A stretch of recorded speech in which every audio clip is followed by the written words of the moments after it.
Informação por Miguel Bilong no Palmeiras chama atenção. A tal viagem de Anderson Barros para tentar fechar com Danilo. O treinamento do Palmeiras com uma surpresa para a partida contra o Coritiba e o caso envolvendo o GE TV e Palmeiras. Fala família Palmeiras 90+, é sobre isso que nós vamos falar no vídeo de hoje, recheado de informações. Gostaríamos de falar só de futebol, mas eu preciso me posicionar como palmeirense a respeito da situação da GE TV.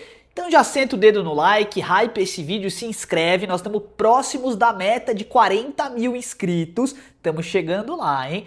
Família, vamos começar falando da atividade que o Palmeiras fez hoje, tá? Cerca de 1h30 de treinamentos focados no Coritiba. O técnico Abel Ferreira, então, ele orienta um trabalho tático com posicionamento, movimentações ofensivas e defensivas, tá? Visando o duelo fora de casa. E eu dei essa ênfase na palavra ofensiva e defensiva, você já vai entender o porquê, tá? Na sequência, o elenco ele realiza um trabalho em campo reduzido, aquilo que já é de praxe. Muita movimentação, muita bola diagonal. Palmeiras está mudando um pouquinho o jeito de jogar. A gente vai falar disso já já na mesa tática. E pudemos ver também treinamento de bola parada, né, nos vídeos. Tem informação também do Vitor Roque que está voltando agora a campo, né? Deve ser banco de reservas na partida contra o Coritiba. E uma surpresa que pintou durante o treinamento. Bom, eu frisei a parte ofensiva e defensiva, porque agora que a Copa do Mundo acabou, graças a Deus, né, temos Palmeiras de volta, um dado me chamou a atenção. Hoje, o Palmeiras tem a melhor defesa do campeonato e o terceiro melhor ataque, um gol atrás do time que está na liderança, né, o time que mais marcou gols. Isso é louvável. Então, para a galera que é contra o Abel Ferreira, né, a forma de jogar, os números estão aí. 41 pontos, né? A temporada que o Palmeiras mais marcou pontos assim na história dos pontos corridos ali do Brasileirão, bem, né? Número bem chamativo. E outra coisa muito chamativa, né? Chamou muito a atenção, foi a possibilidade do Miguel Bilong, jogador camaronês, do Sub-20 do Palmeiras, que teve a sua estreia no jogo treino ali, deixou o Kelvin a ver navios na partida, né? Um jogador muito forte e que pode estar à disposição do Abel Ferreira na partida contra o Coritiba. O Palmeiras corre contra o tempo para oficializar o bid ali dele na CBF, né? A inscrição do bid, para que ele esteja à disposição. E por conta das ausências aí de Alan, Paulinho, entre outros jogadores que não estão 100%, há uma expectativa de que o Miguel esteja no banco de reservas e talvez ganhe alguns minutinhos aí, tá? Informação importantíssima. Já já nós vamos para a mesa tática para falar e mostrar do time, vamos falar de Danilo também. Mas eu preciso pontuar agora, né? Parar um pouquinho o vídeo da parte de futebol e falar de um caso que chamou a atenção de todo o palmeirense, que foi a postagem, né, que a GE TV fez ali do Flaco Lopes, do tipo, é palmeirense, por isso que não tem mundial, aquele blá blá blá, né? Eu sei que tá todo mundo esperando um posicionamento, né? Veio algumas mensagens aqui pedindo pra galera pra que eu falasse a respeito. E vamos falar, tá? Então assim, primeiro, é um absurdo uma emissora de TV independente, tá? Independente de ser dentro de um grupo, né? De ser só um pedacinho ali do grupo, tá? É inadmissível que uma emissora tradicional de TV tome uma iniciativa de liberar, presta atenção no que eu vou te falar, tá? De liberar o fluxo de postagens, né, numa rede tão importante social, para pessoas que não têm condição de aferir se aquilo é ou não é momento de ser postado. E por que eu tô falando isso? Vamos lá. Depois que isso estourou e pegou super mal pra GE TV, né? Eles apagaram o post. Ok, até o momento não se retrataram, mas apagaram o post. E o que chama a atenção disso? É uma situação similar ao que aconteceu com os estúdios Flow, né? O podcast. É uma tentativa de uma empresa tradicional que detinha um monopólio praticamente, né? De comunicação, de se aproximar do público. Então você contrata pessoas mais despojadas, pessoas que falam bem e etc, para que se aproxime, para que façam uma comunicação com um pouco mais de brincadeira e tal. Beleza. Só que, qual que é o grande problema disso?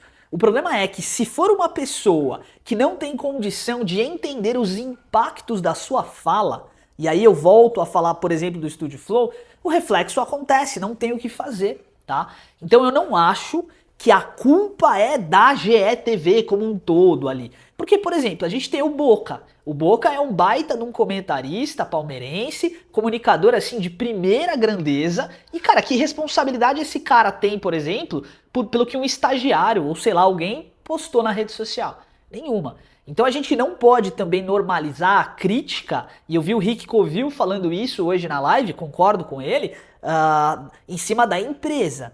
O que a gente tem que pontuar? Há de se ter um controle do que é postado, de como é falado e etc. Até porque não é interessante para o Grupo Globo criar uma rixa com um grupo de possíveis, entre aspas, clientes. Não faz nem sentido do ponto de vista administrativo do negócio. Então assim, absurdo. A situação tem que ser pontuada, a GETV tem que vir a público e se retratar. Entretanto, a gente também não pode dizer que são todos os profissionais da GETV que estão envolvidos nisso, não faz nem sentido. Mas é claro que a Globo... Eu não vou falar isso com todas as letras, vamos ponderar aqui, senão eu vou estar incidindo no mesmo erro dos caras. Mas há uma perspectiva, do meu ponto de vista, de que a Globo, ela não goste muito do Palmeiras. Essa é a sensação que eu tenho, tá? Toda vez que a gente assiste, por exemplo, uma narração das partidas, comentaristas, é estranho, tá bom? Bom, família, vamos falar agora de Danilo? Hoje o jornalista Benjamin Bach fez uma postagem, né? E ele foi bem objetivo na sua fala. Anderson Barros viajou para o Rio de Janeiro para finalizar as tratativas e tentar contratar Danilo, né?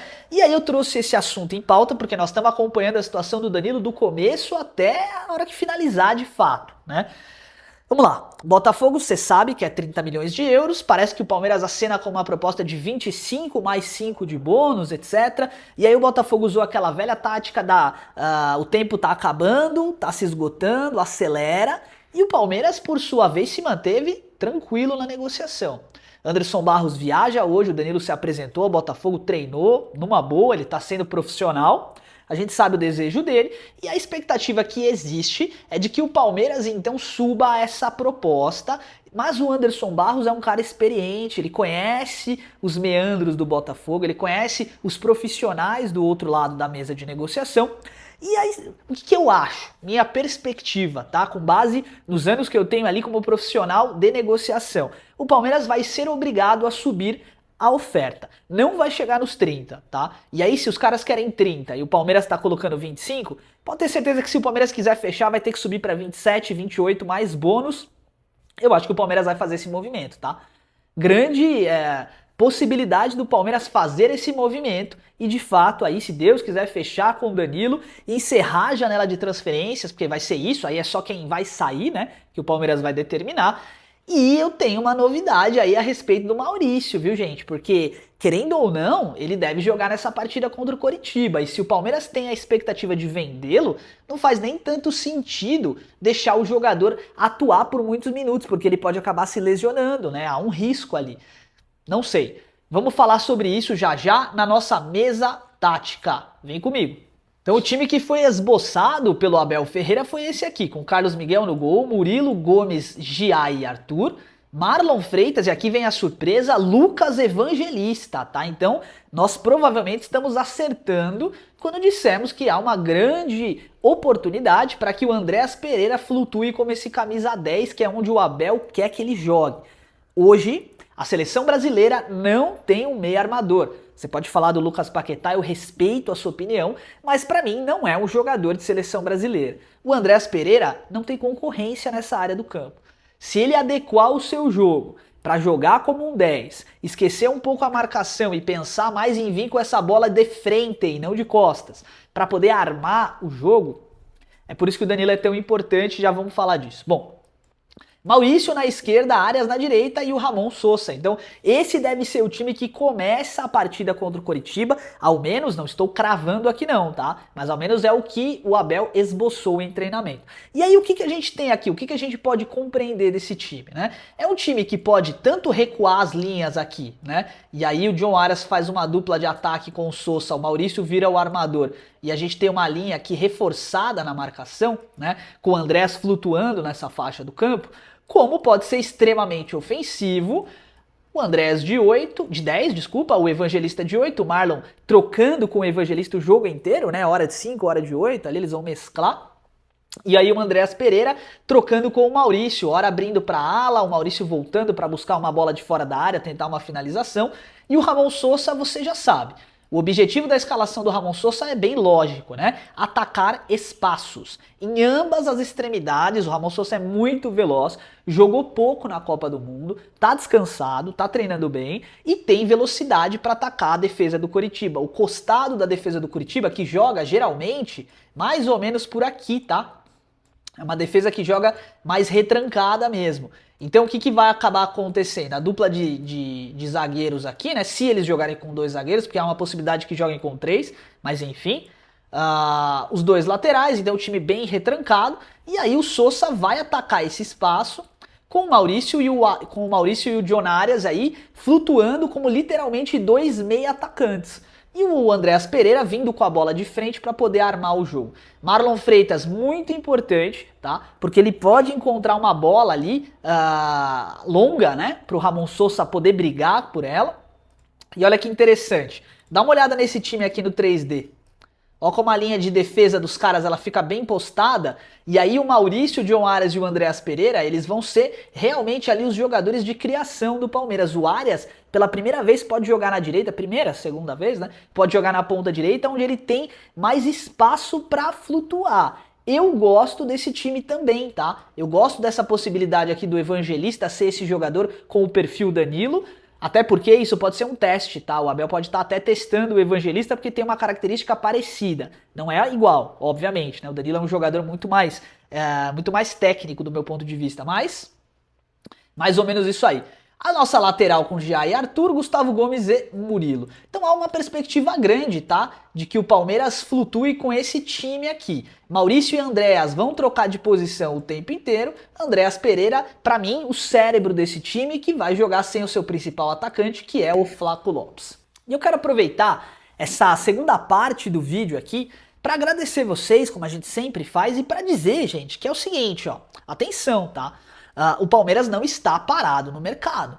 O Palmeiras estuda possibilidades de saída de jogadores e aí é preciso falar a respeito da questão que está todo mundo pontuando aí. O Palmeiras está vindo de déficit financeiro, então não tem dinheiro para contratar um Danilo, não tem dinheiro para contratar um jogador ali de mais performance e tal. Esquece isso, não tem nada a ver, tá?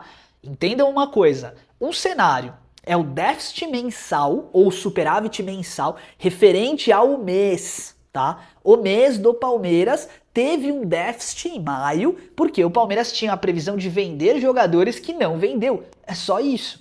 Não quer dizer que o balanço, que as contas anuais ou que o caixa, o fluxo de caixa do Palmeiras esteja ruim. Não.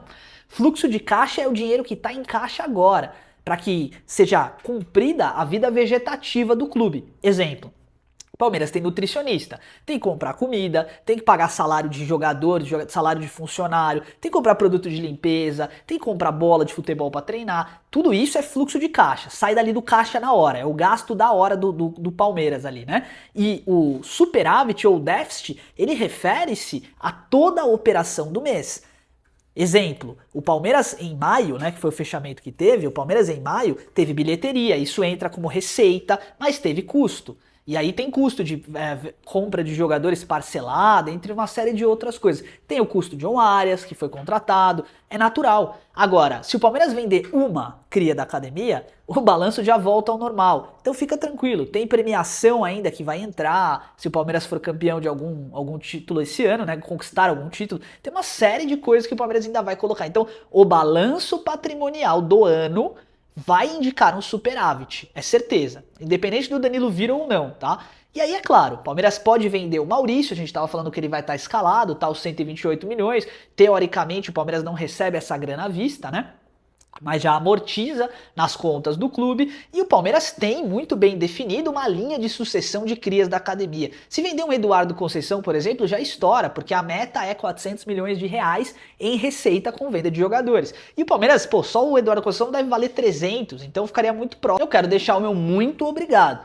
Muito obrigado a você que vem me ajudando a construir desse canal maravilhoso, né? Uma comunidade fantástica com gente do bem que entra aqui dia após dia para dialogar sobre o Palmeiras. E se você faz parte da comunidade Palmeiras 90 a mais, o meu abraço do fundo do meu coração para você e obrigado por estar conosco dia após dia, fortalecendo o nosso trabalho e nos trazendo principalmente toda a conexão que a gente precisa para estabelecer essa ponte do influenciador digital com você. Obrigado, obrigado e obrigado. Um forte abraço, seguimos líderes, avante palestra, fui!